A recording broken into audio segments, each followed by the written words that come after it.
Okay, so you scroll through social media, you see endless sermons, you hear all these conflicting teachings. How in the world do you know what's actually sound Christian doctrine? I mean, it can feel like you're lost in a storm, right? But the good news is, the Bible itself is our compass, it's our anchor. So let's dive in together and figure out how to use it to find some solid ground. You know, the Apostle Paul wrote these words almost 2,000 years ago, but don't they just perfectly capture how it feels sometimes? That feeling of being totally unmoored, just tossed around by some popular new idea or a really clever argument. This is not a new problem, but thankfully it has a timeless solution. So, this is the big question we're tackling. In a world that is just full of noise, how do we anchor ourselves? How do we tell the voice of the true shepherd from all the other voices vying for our attention? Well, the answer is in really, truly understanding what doctrine is, and then learning how to put it to the test. All right, before we can test anything, we have to be crystal clear on what we're even talking about. So let's start with the absolute foundation. What do we actually mean when we say Christian doctrine? Simply put, doctrine is the what of our faith. It's the whole body of core teachings, all based on the Bible, that spell out what we believe about God, about Jesus, about salvation, the whole shebang. And this is so important because, as Jesus himself said in John chapter 7, "My teaching is not my own. It comes from the one who sent me." That tells you right there, true doctrine isn't something people just made up. It comes directly from God. Now, it's pretty helpful to quickly see the difference between doctrine and theology. If doctrine is the what we believe, theology is kind of the study of it all. It's the whole process of exploring God and how he relates to the world. They're obviously connected, but doctrine really refers to those core teachings themselves. But why does any of this matter so much? Well, Paul tells us in 2 Timothy that all Scripture is God-breathed. And get this, it's useful for teaching. And what is teaching? That's doctrine. This means that sound doctrine isn't just some boring academic thing. It's God's chosen tool to equip us, to correct us when we're off track, and to train us to live lives that really honor Him. Okay, so if doctrine is that essential, how do we tell the true stuff from the false? This is where our discernment toolkit comes into play. These are some key principles that help us test what we hear and weed out the bad ideas. Just think of these three as your guiding lights, and they all work together. First, we have an incredible promise from Jesus in John 16:13 that the Holy Spirit will actually guide us into all truth. Second, Scripture has to be our ultimate final authority. And third, and this is so crucial, we have to look at the context. A verse ripped out of context can be used to say almost anything. Now, this slide right here is a perfect example of a critical skill you need, telling the difference between a timeless, eternal principle and a local rule for a specific time. An eternal principle, like being considerate of others, applies to everyone, everywhere, always. But a local rule, like the Old Testament dietary laws, was for a specific people at a specific time.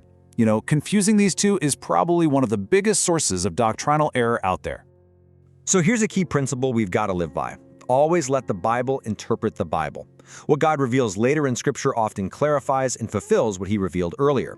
Let's look at a perfect case study to see exactly how this works. Okay, so here in Leviticus, under the Old Covenant law, you've got a super clear command. The pig was declared unclean, don't eat it. Simple as that. If you stopped right there, you'd think that was a permanent rule for everyone. But then we flip over to the New Testament, and everything gets clarified. In Mark chapter 7, Jesus teaches that what really messes a person up comes from their heart, not the food they eat. And then Mark, guided by the Holy Spirit, adds this little note that's an absolute game changer. In saying this, Jesus declared all foods clean. Wow. Jesus completely fulfilled the purpose of that old law. And this just shows you the bigger picture. In Acts chapter 10, God gives Peter this vision of unclean animals and tells him to eat, saying, "Do not call anything impure that God has made clean." You see, the ultimate point wasn't really about bacon, it was about people. God was breaking down the wall between Jews and Gentiles, getting Peter ready to take the gospel to them. The food law was just a shadow of a much bigger spiritual reality. So, let's take all these ideas and forge them into a practical tool. Here is a 5-step test you can use as a biblical measuring rod for any teaching or doctrine you ever come across. Okay, so whenever you hear a new teaching, run it through these 5 tests. First, ask yourself, is it actually biblical and is it being used in its proper context? Second, does this teaching make Jesus bigger or does it somehow diminish him? True doctrine always points to Christ. Third, does it line up with the pure gospel of grace through faith alone? Or does it try to add something like, say, Jesus plus your good works saves you, or Jesus plus your financial giving saves you? If it does, it fails this test immediately. Fourth, does it fit with the whole story of the Bible from Genesis to Revelation? And finally, what's the fruit? Jesus gave us the ultimate test in Matthew 7, by their fruit you will recognize them. Sound doctrine always produces Christ-like character, things like love, joy, peace, and patience. And this all brings us to our final and maybe most important point. You can have all the tools in the world, but if you don't use them, what's the point? This is really a call for all of us to become modern-day Bereans. You might be thinking, man, this sounds like a lot of work, right? So why is this level of diligence so critical for every single Christian? It's critical because Paul warned Timothy about a danger that is, let's be honest, everywhere today. He said our natural tendency isn't to seek out hard truths. It's to find teachers who will just scratch our itching ears. Teachers who tell us what we already want to hear and make us feel good. A refusal to wrestle with sound doctrine make us so vulnerable to deception. But here we have our role model. The believers in a town called Berea were praised because they had two things going for them.